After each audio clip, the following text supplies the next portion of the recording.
You are listening to Claret and Blue, an Aston Villa podcast brought to you by Birmingham Live. Hello and welcome back to another bonus episode of the Claret and Blue podcast. We're firing them out at the moment. We're also in a different room with some air conditioning on that we can't turn off, hence the scarf. It's so impromptu that we've had to commandeer the big meeting room. Yeah, the big room. At late notice, and we're on a really tight schedule before we get booted by the gaffer. So we also set up in one different room, and it was like, oh no, you can't use this room, so we had to run in here quick, scarves on, but we're all still buzzing from last night. Matt, we were both there. Have you recovered yet? Do you want to explain the scarf first of all? Is this a cheeky reference to Leicester fans? Or? Kind of, but I wore it into work today because I was like, and you just like, you've won a game. You're a glory hunter, yes. You wait till you only wear your scarf on the days Villa get to Wembley, basically, which has been quite regular. I know, yeah, I've worn it for a fair few times. You have a lovely warm neck. I almost wore my a Villa shirt or a Villa coat for the podcast. I was like, oh no, that's too much. I'll wear the scarf, but I'm already regretting it because it's actually quite hot in here now. Obviously people do tune into this for fashion chips, but trips. Chips. I gave myself away there, didn't I? Chips. But I'm going to have to take it off. It's very hot. I want to talk about Wembley attire. Yes. Okay. Later in the podcast if we get a chance. Whether we go retro, what we wear. That's what I did last year. B, where Villa should get the suits from. But we'll come back to that anyway. Okay, nice. I've not got a deal. That wasn't in my notes, but we'll come back to it. How did you sleep, first of all? Did you get much sleep last night? Because I didn't. I was tossing and turning all night with excitement. I normally sleep on my side, naked. God. So it was a bit like that, mate, to be honest. It was standard. But yeah, it was like you feel wide, don't you? Yes. When you come back. My heart was beating very fast at full time. Should we start? Well, I don't know when you want to start. Do you want to start at the end? Do you want to start with a joyous celebration? I don't know. Well, everyone's kind of just in a bit of a bit of a meltdown. We're kind of whipped up into a frenzy at the moment, yes, aren't we? It was a bit after the one we did with Ash after Watford, and it was kind of like everything got kind of before the last minute win. It's like I can't really remember what happened. Like you can only remember like the last 5 minutes. Can I share with you a very Aston Villa thought? Go on then. It's going to be negative, isn't it? It is. Yeah, Watford classic. in the last minute, kind of great scenes, kind of a really important league victory. Then to get to a cup final in the last minute, thinking to get delivered these two big bundles of joy on 2 successive Tuesday nights. What's the price? When's it coming? I'm almost I'm waiting for people kind of to pull the rug.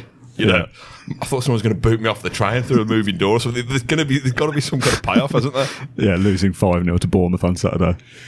Yeah, well, let's get it out of the way then. Let's lose 5-0 to Bournemouth on Saturday, win all the rest of the Premier League games, and then beat Man City 7-6. I was going to say, the downside that we're probably about to get to is that Man City are probably going to batter us in the final. But I don't want to talk about that. We've got a month to build up to that. Do you remember a few weeks ago when we talked about the kind of debate about do we even want to get to Wembley if we get battered by? Yes, we do want to get to Wembley. I've decided. Yes, I do want to get there. I don't know whether you want to go back over the tapes, but I'm sure I was pretty convinced of wanting to get to Wembley. I'll put it in now if I remember. In the first place, to be honest. And I said, we don't have to worry about it because I don't even think we'll beat Leicester. So I'll hold my hands up and say I fully expected us not to be able to get past Leicester. But the turnaround in that they battered us in the back end of last year. Yeah. Watford battered us at the back end of last year. Yeah. We beat them. We drew at their place, and then we've got the last minute winner last night. If you'd have said before kickoff yesterday, you'll get to penalties, I'd have took that because it's a lottery then, isn't it? So to get to 1-1 and then think, okay, it's probably going to be penalties here. It's a bit of a lottery, and then to finish 2-1 with a very, very good goal, by the way, is absolute scenes. I thought we kind of set up and came out with some real intensity for the first 2.5 minutes. Yeah, we and played well. Then Leicester, it was the kind of James Maddison, Orjan. We're getting bogged down in pronunciations there. Nyland. Yes, I think it's Nyland. Yeah, I was going to say. The goalkeeper. Oh, some of the fingertip save. I tweeted last night that God, it was a tale of the fingertips. Kind of, we were chewing ours down to the knuckle while his fingernails were kind of growing and just extending with his Go Gadget arms. Can you decide out of the 3 which was the best one? I think the one that he's turned onto the bar. Yeah, I thought that. But the other 2 were very good. Yeah, still. Some really brilliant fingertip ones around the post, but that one that's just God. It was just one of those crazy nights. It kind of felt like I was so tense. I was actually shaking. I thought, well, they swore then. But I don't have a heart attack here. Just chill out. Do you know what I mean? When after the second goal went in, the celebrations for that, my heart was beating way faster than it should have been at that point. And I felt like my legs were shaking a little bit. Well, I was trying to scan the distance, whether I could jump off the top of the Trinity. Oh, were you up on? Okay. Well, we said, didn't we, last week about, obviously you weren't on it, but after Watford, like, when was the last time that we had a last minute winner like that and scenes like that at Villa Park? And we were like, oh, it's been 3 or 4 years at least. To get the winner twice in a week. Yeah, well, Matt Targett got the winner earlier in the season, but not quite to that level. I'd forgotten about that. The stress levels weren't quite cranked up to where they were. Well, we mentioned Targett, and this podcast is probably going to jump all over the place. That's fine. We're all excited. Really kind of tantalising signs at that partnership with him and Jack. I thought that was Targett's best game yesterday. Was back up and running. I don't know what it is with Targett, because he seems to be very, very good. I don't think he's ever very, very bad. Very, very good or very average. Yeah. I don't like the average version of him, funnily enough. But last night, do you think Jack meant that, or do you think he kind of backheeled it against his own leg? Yeah, when at first glance, I was like, "Oh my god, what a reverse pass that is!" And then I showed it on the replay, and it hits his other foot, doesn't it? But it's kind of, I said this. I think he's done that on purpose. I think it's that subtle. It's so good. Yeah, I said this to Dan yesterday on the phone afterwards, because obviously we did a podcast with Dan yesterday, so I was speaking to him after the game as well. And there's been a couple of moments now where, like, and this, you could probably look back on anything and like look at something and think this has kind of changed the effect of the game. But you've got, if that pass doesn't bobble off his other foot, that ball doesn't bounce up and Targett maybe doesn't score there. Yeah, decides to cross it and hit the defender, or he can't get hold of it. Last week, if Mings gets a bit more of a touch on it than he did, then Ezri Konsa's goal doesn't go in either. So there's these kind of little moments. It's football though, isn't it? That's the beauty. It's the fine line. And also, and again, we're jumping ahead here, I was thinking, Harahan should probably come on here to take a penalty in the last couple of minutes. Like, we've got very few set piece takers as it is. Harahan should be coming on. Gilbert gets injured and Elmo comes on, and you waste your third substitution, and then he's the one that puts the ball in for the goal. How many people inside me? Only about 39,000 people inside Villa Park. How many people thought, what's he sending him on for? Yeah, exactly. I was thinking, Harahan's not going to be able to take a penalty now. He's a talisman for this. I'm surprised he didn't score. Elmo, to be honest. He's scored in every round. He's been involved in a few big moments for the club now, and for a signing that you'd have looked at and gone, oh yeah, average journeyman kind of Steve Bruce signing £1 million. He's contributed a lot to this club, to be fair. He has. History will hopefully treat him kindly, because he was an underwhelming signing, but he's been he's been ultra reliable, hasn't he, for Villa. And also fullback City for the Leicester games. You got Gilbert in the first leg, Targett for the first goal, and then Elmo for the assist last night. Loving the three at the back formation. The Trezeguet goal, just given that he kind of back past the tamest of side-footed finishes at Schmeichel kind of 10 minutes previously. I saw a tweet saying like it's almost like when he's got time to think about it, he's a bit kind of tentative, a bit like almost like Gabby. Yeah, that was Gabby USP, wasn't it? On instinct, great. Give him a second to think, and he usually wouldn't have a chance. Trezeguet's a little bit like that. Jumping again, Gabby. Gabby, this is just going to be kind of stream of consciousness. I've got a few notes, but we'll return to those in a minute. Gabby has triggered the old. Did you hear Dino's post-match? Which part? Last night when he said, I've only seen bits. I wanted to watch the post-match stuff back last night, but I was I had a bit on WM, and he said, obviously I'm delighted to be taking Villa to Wembley in a cup final in my first season as manager.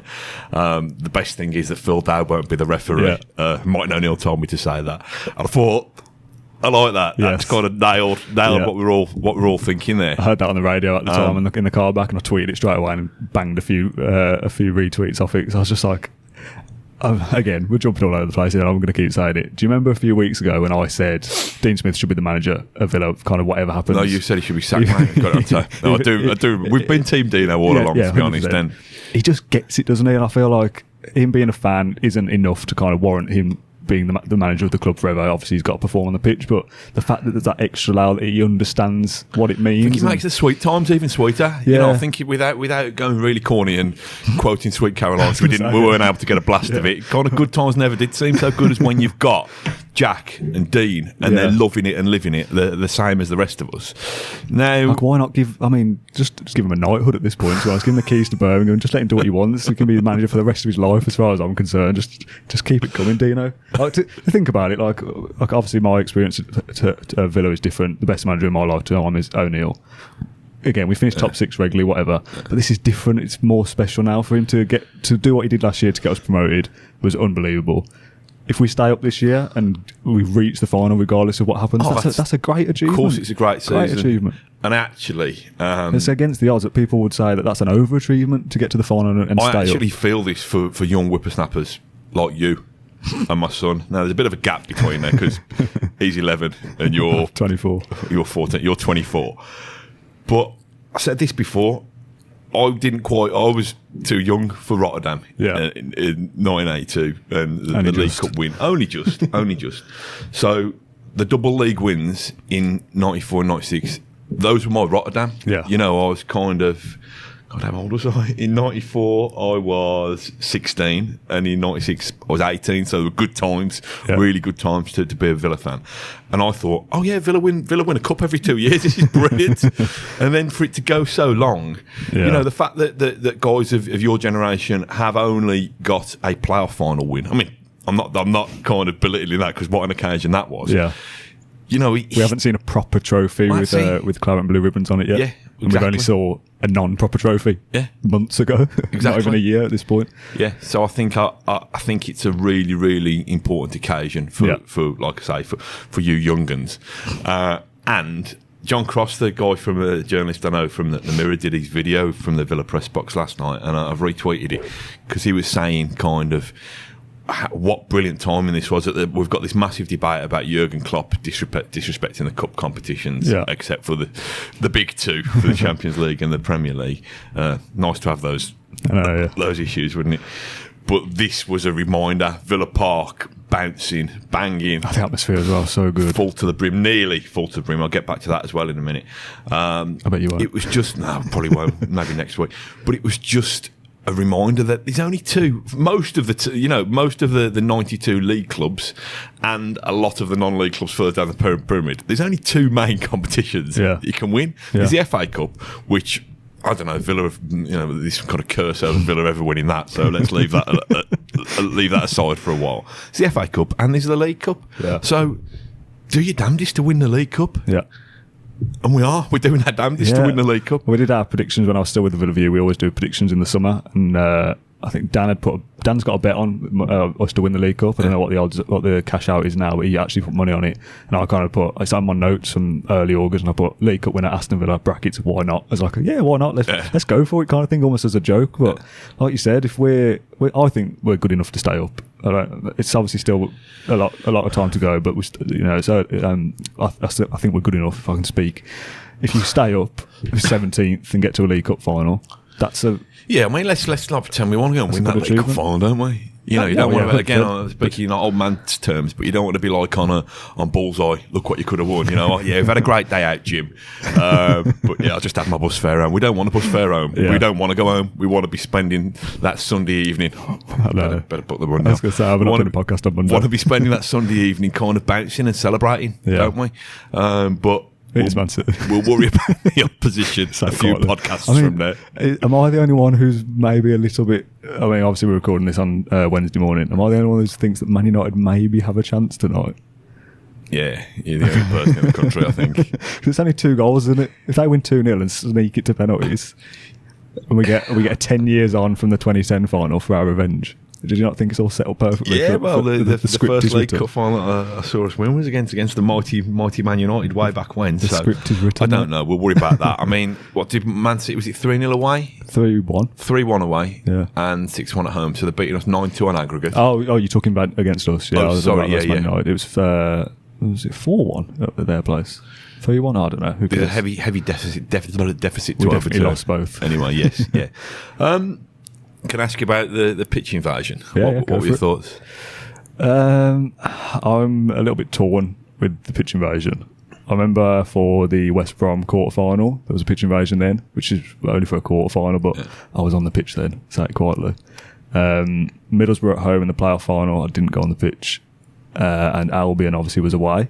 And I think if I look back on those, I've got the fondest memories, even though I wasn't even at the game, of Albion away, just because you get to see what the players and the coaching staff are feeling, and you get to enjoy that with them.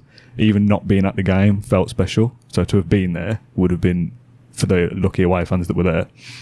So I think if it's a home game, like Sweet Caroline starts playing, and then it just turns off, and it's like, can everyone get off the pitch, please? This is a safety message. And it's like, we don't even get to hear the music. Like, everything's kind of, obviously we're all happy and we're all celebrating, but I don't know, I feel like it kind of dampens it a little bit. Yeah, you miserable git. I understand why people go on the pitch, because I've done it before. I'm fine about it. I'm not annoyed about it, but I think that when on the pitch, it would have been Tranmere, blimey. I mean, the problem now is I can't get my leg over in more ways than one. Certainly not in the top of the Trinity. Well, that's the thing as well. I know it's not 50% of the stadium, but everyone in the top tier, they don't even have a choice. So but I find looking down on people having fun. Yeah, maybe I'm a voyeur, just happy to live my life vicariously through other people's happiness now. I understand it. Like, I'm not like a Scrooge about it. I get it, but I remember. I mean, I was going to say, like, and I've got some pictures that we're not going to see pictures of the players celebrating and stuff. And there is some great ones of Mings being lifted up and stuff like that. But all like the pictures and the post-match video and stuff that came from Albion away, and all the players running down and them singing and stuff. Semi-final. I know, yeah, exactly. So I'm kind of contradicting myself we've there. Not won anything, so why should they invade if it's a semi-final? We've not won anything. Yeah. But equally, you'll see the pictures if they win the trophy. You'll see them parading around Wembley. But we might not win the trophy, so we'll never get to see that. Miserable. Football's got 99 problems, mate, but the pitch invasion ain't one. I'm not against it. That. I'm not. Okay. I'm not against it. I don't want to come across that. Oh no, everyone's on that pitch should be banned.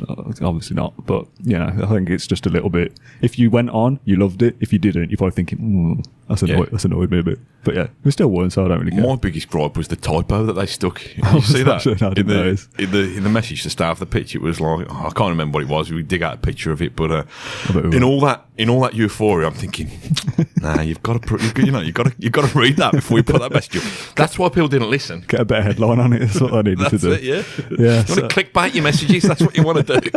Oh, don't mention that word. We'll get panned for that. So let's have a look at my notes. And what did I write down on the way in? I can't believe I said football's got 99 problems, but the pitch invasion ain't one. And it didn't. I've been rehearsing that on the train on the way in. And did you do the click every time as well? The click, and he didn't even raise a chuckle. Tell me about your tweet last night that I Oh, you ruined my tweet, didn't you? What was it? Well, what was it? Like, you don't know. No, I'm just trying to remember the order of it. It was... I mean, it doesn't really work without the picture, does it? I'm probably going to have to put it on screen, aren't I? What's that? 17 minutes. You put step 1, send on 2 Egyptians. Step 2, pyramid of geezers.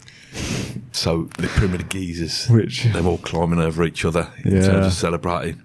I mean, it is quite. Oh, step 3. Some people on the pitch, they sphinx. It's all over. Yeah. Oh, no. I added that this morning. Not yet. We're off to Wembley, mate. I need to sleep on that, son. Deary me, of what you've ruined it with the last one. People kind of express their emotion and celebrate in different ways. You got 480 likes on the original tweet, but I replied straight away saying, go to bed. Yeah, but I got 400 likes on that. The one I put last week about that's so sweet, your time wasting aimed at Watford. Got about. Can you not say that? Don't think so. Oh, well, I said it on Twitter. Yeah, that's different. It's Twitter. It's a PG audience. Oh, right, we'll delete believe that now. 18. We'll delete that. This podcast is a mess. Yeah, my notes. Okay, so here's a little factoid for you. Come on. That's the first time that Brendan Rodgers has lost a cup game since he lost one at Wembley to Aston Villa in the FA Cup Semi Final. How weird is that for a little bonus stat? Well, I wonder if he could take charge of Manchester City in the final on March the 1st, just to make it a hat-trick. There's a lot of games there where he's in Scotland and they don't really count because you just win every game, don't you? But I don't know how many English Cup games he's had since 2015 and 2019. To know. He was away in Scotland for a few years. Not sure, they're still in the FA Cup, aren't they? Yeah. Nice little interesting stat. There's also one about Dean Smith being the first English manager to get to a League Cup final in 8 years or something. Do you know who the last one was? Oh, right. Again, if I'm thinking right, it kind of involves Villa. I've got no idea. Bradford. Phil Parkinson. Of course, Phil Parkinson. Oh yeah, that was a miserable night. That was, wasn't it? Yeah. Although I had a lucky escape then, I didn't. We'd booked, it was my sister-in-law's wedding in New Zealand on the day of the final. Nice. So I was already rowing with my wife in advance saying, I will be at the wedding, but I will have to fly out at a different time. She's like, yeah, that'll be brilliant if you're flying out at a different time. And I've got 2 kids under the age of 6 that I've got to look after on a 30-hour flight. Yeah, you're definitely going. So anyway, you got Bradford saved us that day. Thanks, Bradford. I better not have a holiday book. Couple of little stats there. Elmo comes on by chance and puts the ball in for the goal. Things are meant to be, is what I wrote. We've talked about that. Neeland, weird one, because I think if Reina was fit, I don't think he'd have played. No, I don't think he'd played. I think, do you think Smith's got a dilemma for the final. I was going to say, what would you do? If he becomes the cup keeper. I think Neeland deserves the final now. It's an interesting one, isn't it? Because Reina plays every single game between now and then, and Neeland only doesn't play a single game, except might get a couple of run-outs in the 23s. It's only a month. No, fair play. It's not 3 months away, but is he? I think he does deserve the opportunity. Yeah, but equally, you need to play your strongest 11 that day. It's a difficult one. But would Reina have made those saves? You never know, will we? We'll never know. Marvellous Nakamba. I remember even 2 or 3 weeks ago saying that people were starting to call him average Nakamba. I think he's living up to marvellous at the moment. The last 2 games he's been very, very good.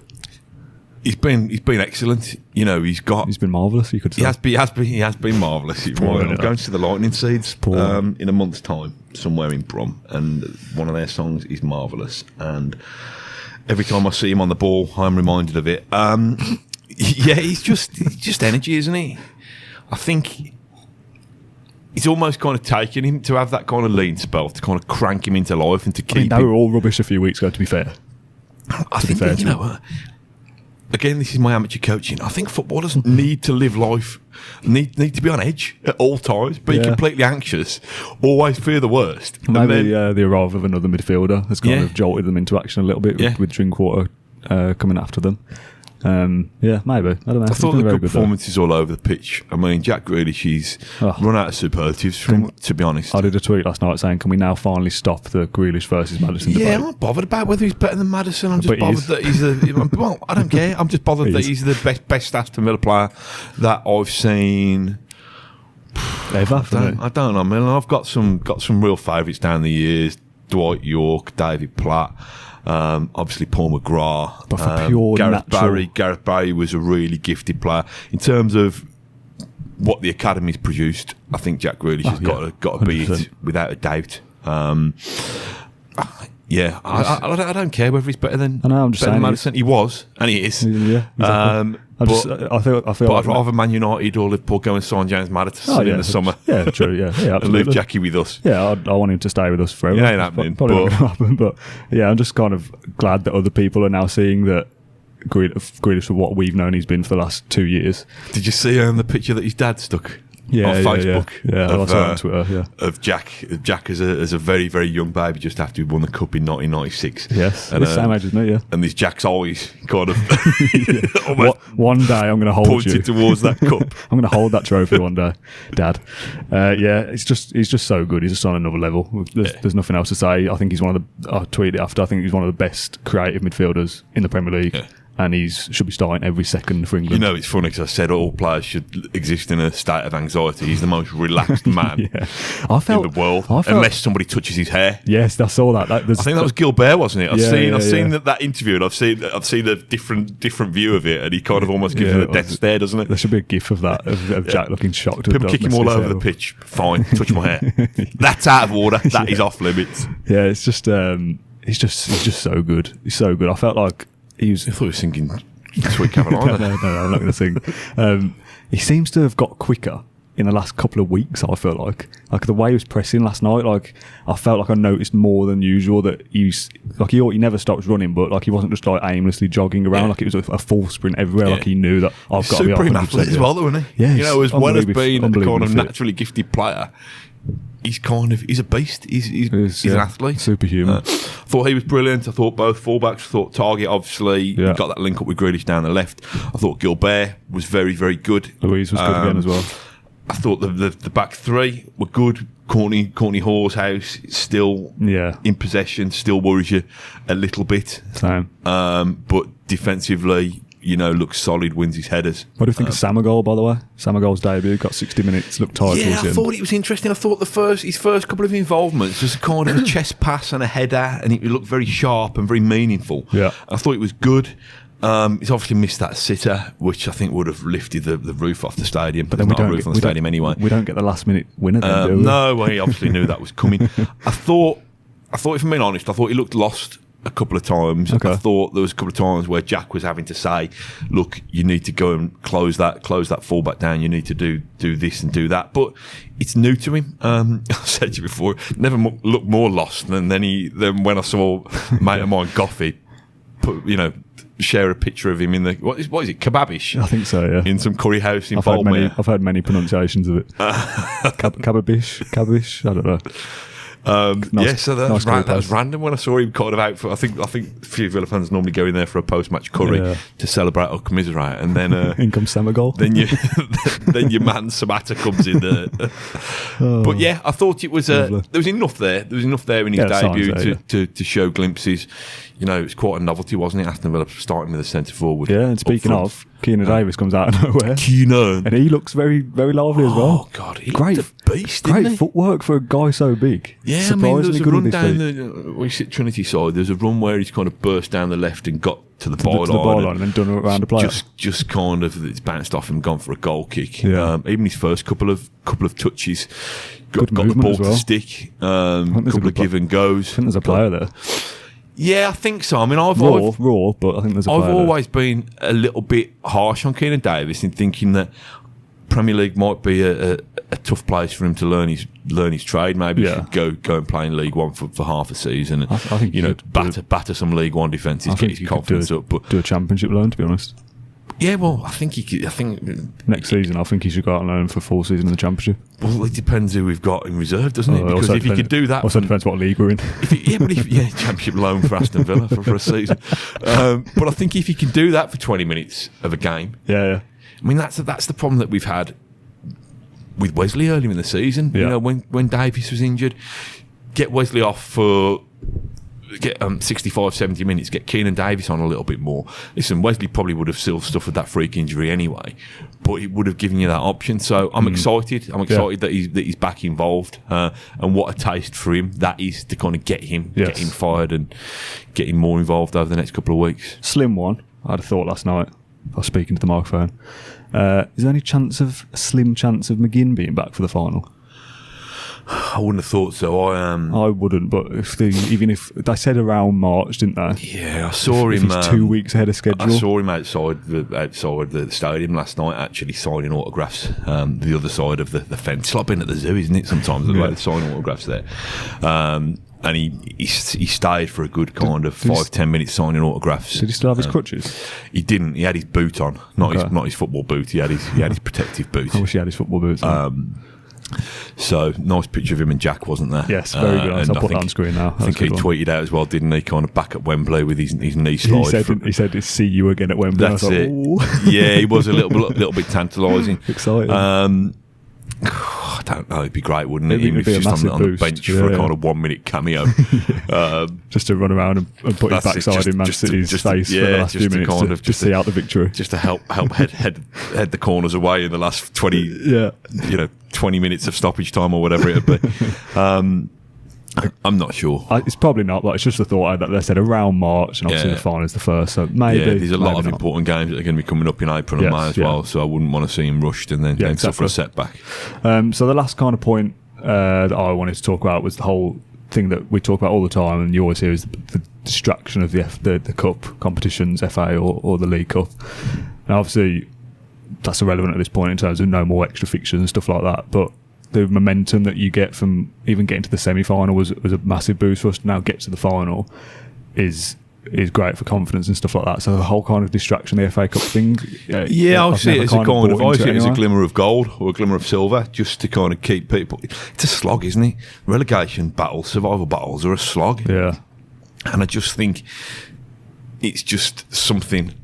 A nice treat in amongst all that, really. So I don't see it as I don't know. I'm sure those players are professional and competitive enough to fight for the places every week anyway. But now they've got a cup final to fight for the places for. You've got the whole fan side of it that we get a nice boost, and like everyone around associated with Blue is now absolutely buzzing because of a cup competition. With the players, it kind of falls two sides for me, and I'm hoping it's one more so than the other. In the lead up to the game, you've got people like Harahan, both the strikers, any of the wingers, Trezeguet, for example, on the bench last night and then scores the winner. the games in the Premier League are their chance to impress Dean Smith to win a place at Wembley. Yeah. On the other hand, is there going to be an occasion where someone kind of pulls out of a 50-50 because they don't want to get injured and things like that? I don't think people do that. I mean, I think people are in the moment. You're too competitive. I don't. Something like Tyrone Mings isn't going to pull out of a challenge. I don't see people would anyway. I think if you're a player who makes challenges, you make challenges. Yeah, I don't know. It's just sort of thought I had that you're going to be thinking ahead to Wembley. I don't want to be injured and miss out. So I'll kind of take my foot off the gas a little bit. I mean, I'm still going to be playing five-a-side on a Sunday night. I'm not going to just in case you get called in. Just in case you get the call.